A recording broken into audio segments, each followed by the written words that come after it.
Bonjour, je vous propose dans cette vidéo une analyse des énergies de la pleine lune qui aura lieu le 17 janvier à 23h48 heure de Paris sur le 28e degré du Cancer.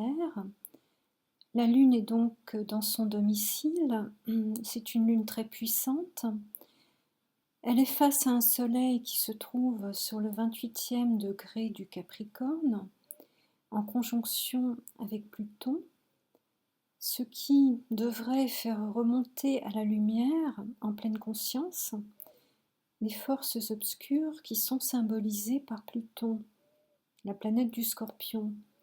Donc les forces, les choses cachées, inconscientes, les scandales, les manipulations, les obsessions, les relations toxiques pourraient être particulièrement fortes durant donc après cette pleine lune. Alors comme toujours la pleine lune, ça correspond au déploiement des forces qui étaient déjà contenues dans la carte de nouvelle lune précédente qui avait lieu le 2 janvier dernier sur le 13e degré du Capricorne. À ce moment-là, on avait déjà une conjonction de Vénus à Pluton, donc les symboliques liées à cette planète étaient déjà très fortement activées. Comme chacun peut le constater en suivant l'actualité, puisqu'on a des situations, disons, maléfiques qui se dévoilent de plus en plus, des vérités déplaisantes qui sont en train de sortir. On peut interpréter donc cette conjonction de Pluton au Soleil comme une énergie de destruction qui s'attaque à la vitalité du Soleil, mais elle peut aussi être, cette énergie de destruction, elle peut aussi être mise en lumière au moment de la pleine lune. Et ce processus qui est en cours depuis un moment va continuer.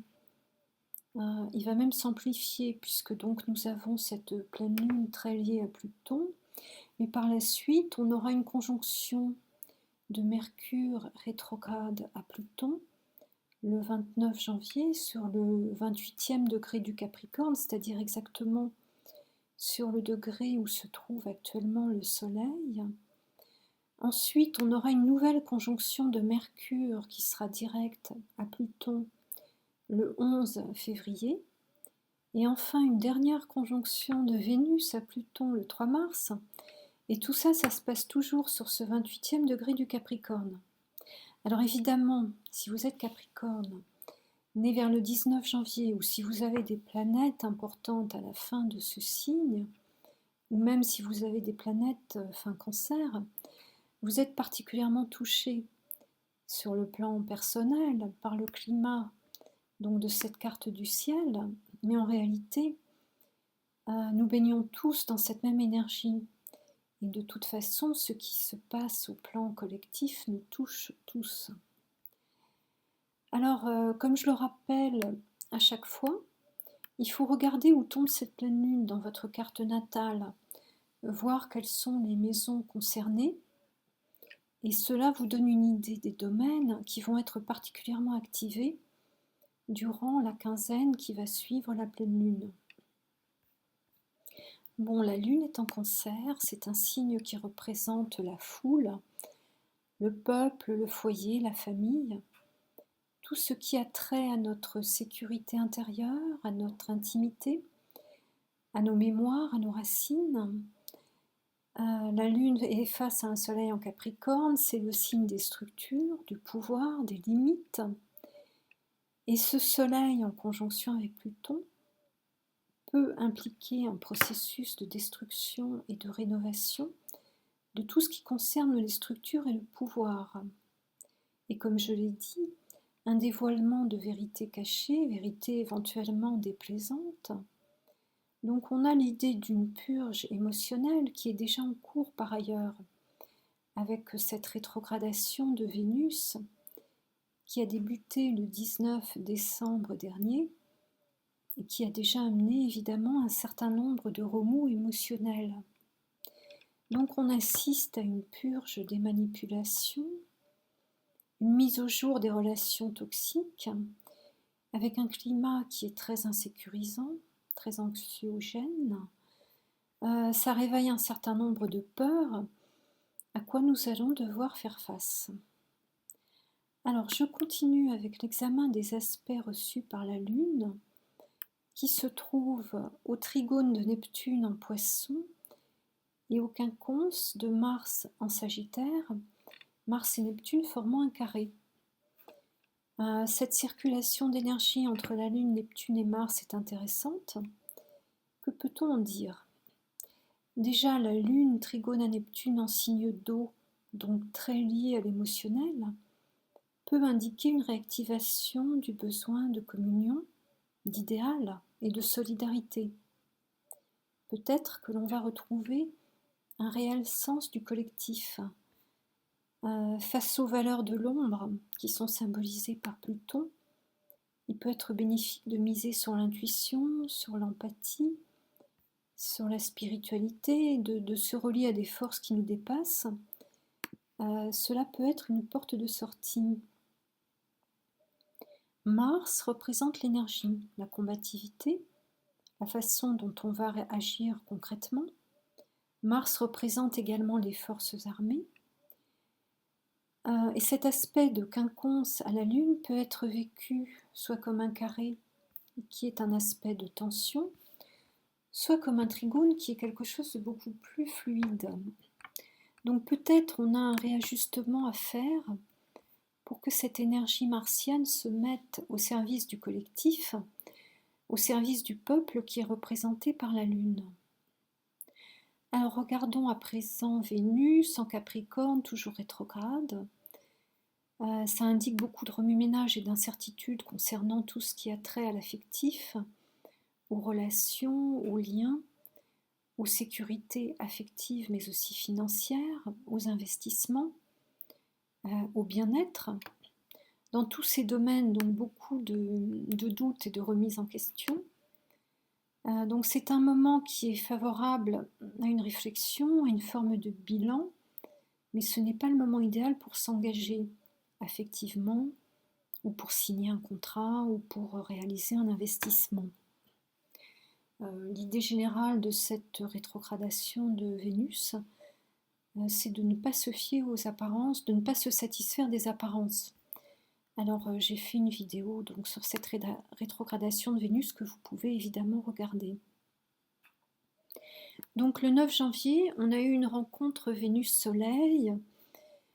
C'est une date marquante, à vous de voir s'il y a eu des évolutions autour de cette date, particulièrement bien sûr si vous avez des planètes en Capricorne ou en Cancer.